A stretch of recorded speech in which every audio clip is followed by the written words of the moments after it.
Zakara Suhailiyu, Al-Imam As-Suhaili telah menyebutkan annahu balaghahu anna Hirakla wada'al kitaba fi qasabatin min zahabin ta'ziman lahu.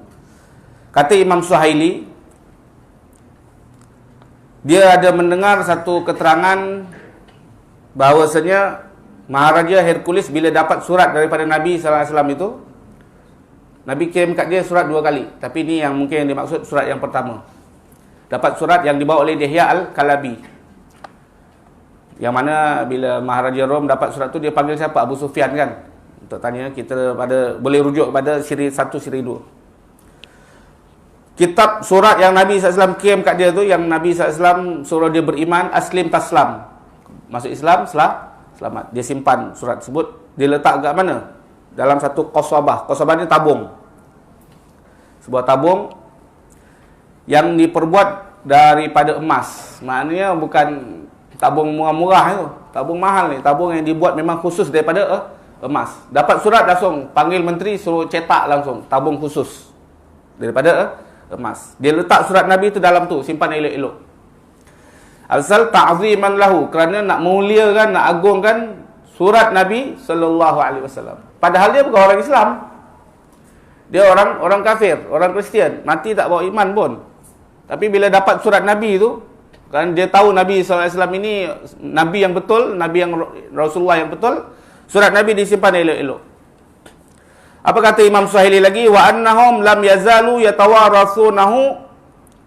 Bahkan sampai Maharaja Rom mati, meninggal dunia dah jadi mendiang dah Maharaja Rom, Hercules tu. Dia jadikan surat itu sebagai harta warisan. Harta warisan. Tabung emas tu yang ada surat Nabi jadi warisan. Siapa pengganti dia, siapa putera mahkota, kau simpan. Simpan warisan ni elok-elok. Anak dia mati, cucu dia jadi ganti jadi maharaja, kau simpan. Daripada generasi demi generasi, keturunan demi keturunan, duk warisi tabung emas yang apa dalam tu ada surat Rasulullah SAW terhadap Hercules. Ni bayangkan tu, kita ni Allah Akbar. Kita bila ada orang bawa janggut Nabi kita, ni apa ni? Ni apa ni? Bawa darah, bawa capal Nabi. Dia kata bila aku tengok capal Nabi aku rasa macam nak pergi jamban. Ini apa, setan ke apa ni? Orang Islam cakap macam tu. Ini Maharaja Rom, kafir. Dapat surat Nabi SAW ini. Bukan janggut Nabi, surat dia je. Bukan kalau dia dapat janggut Nabi tak tahulah kita macam mana agaknya tu. Dia punya ta'zim tu. Surat Nabi je dia simpan elok-elok dalam mangkuk emas, kotak emas, diwariskan sebagai harta warisan yang paling mahal di dalam kerajaan mereka itu. Kita pula orang Islam tak reti nak agungkan Nabi Muhammad sallallahu alaihi wasallam. Ni aneh, orang macam ni aneh memang. Ni semua bahana fahaman Wahabi ni. Sebab kita paling menyampah dengan fahaman Wahabi ni. Jangan sampai kita terpengaruh, anak kita terpengaruh dengan fahaman Wahabi. Fahaman yang tak ada mengenal adab, tak mengenal akhlak. Besok nanti kita untuk tua, besok kita dikafirkan ni lagi. Kalau cucu kita terkena fahaman Wahabi, kita dikatakan sesat. Betul tak? Siap-siap bulan nanti kubur kita pun Allah dia ratakan aja. Dia buat tandas kat rumah dia, nanti kubur kita pun dia buatkan tandas je. Betul tak? Jangan main itu. Ini perangai orang Wahabi ni. Tidak mengenal adab, tidak mengenal akhlak. Okey. Sehinggalah hatta kana inda Malikil Faranji. Sehinggalah dah berlalu kurun demi kurun, waktu demi waktu, abad demi abad. Surat itu mengalir sampai kepada warisan siapa? Raja Perancis. Allazi taghallaba ala Tulaitilah. Raja Perancis yang menjajah negeri Tulaitilah. Tulaitilah ni Toledo. Toledo ni kat mana tuan-tuan? Toledo ni kat Spain. Kat negeri Spain, Spanyol. Sebab seperti mana kita tahu pada kerajaan Bani Abbasiyah. Bukan Bani Abbasiyah, Bani Umayyah. Tahun 711 Masihi. 711 Masihi. Rasulullah SAW wafat berapa? 600 lebih sikit lah. 600, baginda lahir kan 571. Campuran 63, 630 lebih lah. Maknanya ni 80 tahun dari kewafatan Nabi. Masih kerajaan Bani Umayyah. Kerajaan Bani Umayyah dah sebarkan, dah luaskan jajahan dia, dah luaskan Islam sampailah kepada Afrika Utara. Bila terjadi dekat Afrika Utara tu, dah jadi gubernur dia ada. Dan dia punya paling perang yang terkenal namanya Tariq bin Ziyad. Pada zaman dia menguasai negeri Afrika Utara tu, dekat negeri Spain, Spanyol ni, ada maharaja kafir yang nakal, suka menzalimi rakyat.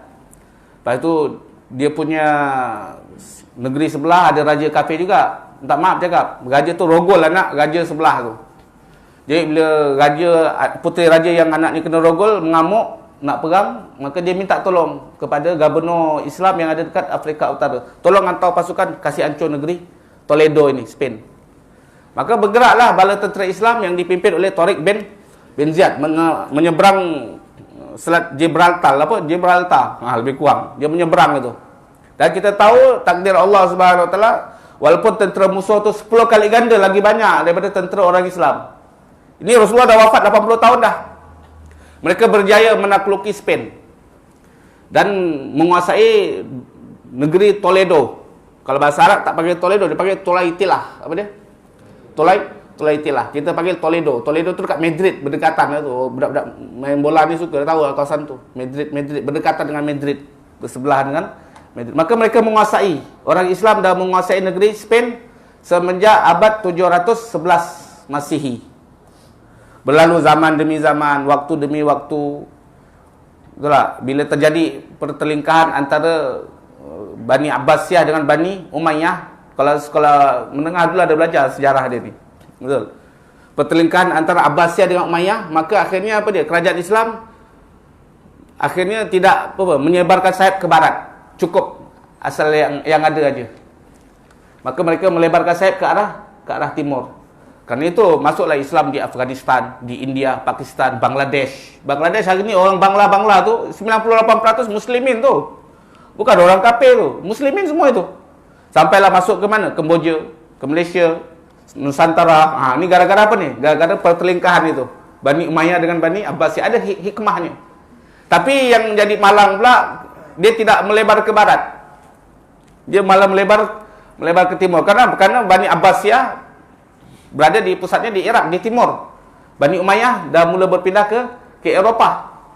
Apabila dia jatuh kalah, maka dia muncul Bani Umayyah kedua, menguasai Cordova dan lain-lain semua tu, daerah-daerah Eropah. Okey, selesai. Sehingga kerana tidak rancaknya perkembangan Islam di Eropah, raja-raja Kristian menyusun balik strategi. Memperkuat balik bala tentera. Akhirnya mereka cuba nak tawan balik Eropah ini. Nak tawan balik Spain. 100 tahun tak berjaya. 200 tahun tak berjaya. 300 tahun berusaha tak berjaya juga. Takdir Allah dalam 400 tahun berjaya kalahkan. Di bawah pemerintahan raja Kristian yang terkenal, Raja Alfonso. Dia yang taghallab ala Tulaitilah, yang menjajah kembali negara Islam Spain. Akhirnya berubah daripada negara Islam dan jadi negara orang kafir. Dulu Eropah ni negara Islam. Sebab kalau kita pergi dekat Spain, banyak bangunan-bangunan mereka yang usia dah 1000 tahun. Seni bina Islam sampai sekarang masih ketara sangat. 4 abad orang Islam menguasai itu. Ya, menguasai Eropah. Yang berjaya mengalahkan siapa? Raja Alfonso. Dan dia menguasai Toledo. Dia siapa ni? Cucu cicit Hercules. Dan dia sendiri yang pegang surat itu. Apa? Dia sendiri yang pegang surat tabung emas yang moyang dia Hercules simpan, ada surat Rasulullah sallallahu alaihi wasallam. Okey, ini kata Imam As-Suhaili. Bukan saya cakap, Imam Suhaili sebut. Dalam kitabnya diriwayatkan oleh Imam Ibn Hajar Al-Asqalani rahimahullah. Kemudian meninggallah Raja Alfonso. Tumakana inda sibtihi. Akhirnya surat itu diwariskan ke anaknya sampai kepada cucu-cucu daripada Alfonso. Apa kata Imam Ibn Hajar? Haddatsani ba'du ashabina anna Abdul Malik bin Sa'ad atau Abdul Malik bin Sa'id ahada quwadil muslimin ijtama'a bidzalikal malik fa akhraja lahul kitab. Kata Ibnu Hajar ni zaman dia tak jauh sangat daripada kita. Dia abad 9 Hijriah. 500-600 tahun silam lebih kurang. Aku mendengar satu kisah daripada sebagian ulama-ulama zaman aku, kawan-kawan aku. Mereka ada dengar cerita daripada mulut ke mulut, daripada ulama ke ulama, bahawasanya salah seorang panglima perang orang Islam yang bernama Abdul Malik bin Sa'id, ketika mana dia pergi ke Eropah, Dia berjumpa dengan raja, cucu daripada Alfonso itu. Cicit daripada Hercules. Bila berjumpa dengan Maharaja Toledo itu, Raja Toledo pun keluarkanlah surat Nabi SAW yang ada dalam tabung emas tersebut. Apa kata Ibn Hajar? Falamma ra'ahu ista'bara, ketika mana panglima perang Islam yang bernama Abdul Malik bin Said melihat surat Nabi SAW itu yang dah usia 400 tahun, 500 tahun, 200 tahun, 300 lebih macam tu. Serta merta dia ista'bara, menetes air mata. Tengok surat Rasulullah SAW. Dan dia minta izin daripada Maharaja Toledo supaya izinkan dia nak cium surat Nabi. Wahai Raja Alfonso, tolong izinkan saya nak cium surat Nabi SAW yang Nabi kirim kepada moyang kau, Hercules tu. Tapi Maharaja Rom tak kasih. Jangan, tak boleh. Dia tak kasih, tak boleh. Ini khusus untuk kami saja. Khusus untuk kami. Dia tak kasih orang Islam, panglima perang Islam untuk cium surat Nabi, dia tak kasih. Dan berkata Ibn Hajar, wa anba'ani ghairu wahid 'anil qadi Nuruddin bin Sa'ih ad-Dimashqi. Juga aku dapat berita hadis bukan hanya daripada satu orang, tapi daripada banyak ulama meriwayatkan.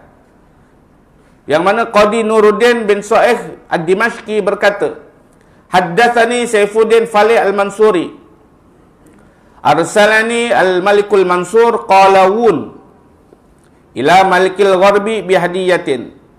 Okey. Kata Ibn Hajar, saya dengar daripada ulama, dan ulama ini dengar daripada Syekh Nuruddin As-Sa'ih. Nuruddin As-Sa'ih dengar langsung daripada Saifuddin Falih al-Mansuri. Saifuddin Falih al-Mansuri ni siapa? Dia salah satu panglima perang bagi Raja Mansur Qalawun. Mansur Qalawun ni raja yang lahir pada tahun 1222 Masihi. Wafat 1290 Masihi. Dah berapa tahun tu? Cuba kira. 700 tahun lebih kurang. 700 tahun lebih. Dia ni Mansur Qalawun ni Sultan Mamluk. Mamluk ni apa dia? Satu kerajaan Islam yang menguasai daerah Mesir. Ni biar tahu sejarah Islam ni. Bukan main-main ni. Kerajaan Islam bukan Kesultanan Melayu Melaka je ni. Banyak ni. Kesultanan Mesir, Sultan Mamluk, Abbasiyah, Umayyah dan lain-lain. Fatimiyah, Ayyubiyah. Oh, banyak ni. Kerajaan-kerajaan Islam yang hebat-hebat ini. Bukan Sultan Melaka je. Kesultanan, bukan. Banyak. Antaranya apa dia? Kesultanan Mamalik orang panggil. Kesultanan Mamluk. Tahu, Mamluk ni asal mula dia siapa? Asal mula dia ni orang-orang Eropah atau orang-orang Eropah Timur. Zaman kerajaan Bani Umayyah tumbang, maka yang naik siapa? Abbasiyah, keturunan Abbas bin Abdul Muttalib. Ibu negeri dia Baghdad. Dan mereka tumbang oleh Hulagu Khan, iaitu Maharaja Mongol. Yang pada zaman dia ada orang hina Nabi SAW, padri hina Nabi SAW, maka anjing terekam bunuh padri tersebut di hadapan Hulagu Khan. Hulagu Khan lah yang menjatuhkan kerajaan Bani Abbasiyah di kota Baghdad. Tapi ratus tahun dia menguasai Islam, ratus tahun. Bila Islam dah terkembang, dah tersebar luas, dah terbuka harta kekayaan yang begitu hebat, begitu dahsyatnya, maka kita pun tahulah akan terjadi perebutan. Bila negara miskin, negara tak ada apa-apa, orang tak rebutkan tahta. Tapi bila harta dah melimpah ruah, orang berebut-rebut nak jadi raja. Maka terjadi pemberontakan, terjadi konspirasi nak jatuhkan maharaja ini, nak jatuhkan sultan ini. Ini terjadi dalam Islam. Salah satu daripada sultan-sultan Bani Abbasiyah bila menyedari hal ini bahaya, apa langkah dia buat? Dia kata, kebanyakan rakyat aku ni tak boleh pakai ni. Menteri-menteri semua tak boleh pakai. Menteri yang tikam belakang. Dia angkat menteri ni yang tikam dia balik. Ini kebiasaan daripada zaman dulu, zaman berzaman. Apalagi orang berpolitik, kita faham ni, dia tak kenal. Ni cikgu aku yang naikkan aku, tak peduli. Kalau dia menghalang aku tikam dia. Ini orang politik, zaman berzaman macam tu. Karena itu salah satu Sultan Bani Abbasiyah merasakan hal ini terjadi. Dia kata, tak boleh pakai semua ni. Menteri-menteri, kerabat-kerabat lagi tak boleh pakai. Kita pun tahu bagaimana Harun al-Rashid, puteranya Al-Ma'mun dengan Al-Amin, berbunuh-bunuh adik-beradik kerana nakkan derajat khalifah itu. Adik-beradik itu boleh berbunuh tu. Apalagi kalau setakat sepupu sepapat aja, apalagi setakat menteri aku orang kanan. Kerana dia khawatir, dia rekrut, ambil orang-orang daripada Kaukasus. Kaukasus ni daerah mana ni? Daerah Eropah Timur, berdekatan dengan Ramadan Kadyrov, Chechnya itu, tahu? Dia orang-orang Eropah, dia ambil semua. Hamba-hamba saya bahasa panggil mamluk. Jamak ni mamalik. Maka mereka pun direkrut masuk dalam kerajaan Bani Abbasiyah oleh khalifah. Setiap hamba sahaya ni dilatih dengan kemahiran berperang. Diajar ilmu militer daripada A to Z. Memanah, berkuda dan lain-lain. Sesiapa yang lulus, macam kita nak masuk komando lah ni, dilatih jadi askar ke komando. Yang lulus, status kamu bebas. Kamu bukan hamba sahaya. Kamu dah jadi orang merdeka. Walaupun dia orang kafir. Tapi bila dah merdeka, kebaikan semua masuk Islam. Akhirnya mereka dah berjaya, dah jadi tentera komando. Maka mereka dibebaskan dan mereka masuk Islam. Dan tentera komando ni hanya taat setia kepada khalifah saja. Dia tak akan dengar perintah daripada Perdana Menteri, dia tak akan dengar perintah daripada Menteri Kepertahanan, dia tak akan dengar perintah daripada bonda maharaja ke, dia tak akan dengar. Dia hanya taat satu orang je, khalifah yang berkuasa pada zaman ini. Dan dia taat setia. Kenapa? Kerana dia dulu hamba sahaya. Bila dia jadi hamba sahaya, maka dia dah mendapat kedudukan yang mulia, jadi warga negara, dibebaskan pula tu, jadi askar pula tu, memang taat betul-betul lah. Mengenang jasa. Ini orang-orang mamluk. Mak Saleh Eropah Timur ni. Tapi zaman berlalu, kerana itulah boleh bertahan lama kerajaan Bani Abbasiyah. Kerana strategi politik dia tu, cari orang-orang yang setia. Macam mana cara dia nak mencari orang-orang setia yang berada di belakang khalifah. Tapi walau macam mana pun dah berjalan bertahun-tahun, berabad-abad, orang mamluk ni pula naik tocang. Dia naik tocang. Yelah, biasa dulu datang, tak maaf cakap, dulu datang mendarat kat tepi sungai dulu kan. Dulu sebagai kuli-kuli daripada Goa dibawa oleh British. Dibawa daripada ni contoh. Bila dia dah berzaman-zaman, belum satu abad, baru 60 tahun mereka, dah naik tocang lah sebahagian mereka. Dia pula nak caplok negara. Dan berjaya akhirnya. Kesultanan Mamluk tu berjaya jadi khalifah dan dia jatuhkan kerajaan, dia jadi raja. Salah satu raja yang terkenal, Al-Malik Mansur Qalawun, abad 1220 lahir, meninggal 1290 Masihi. Maknanya 700 tahun silam. Ini sejarah seperti itu.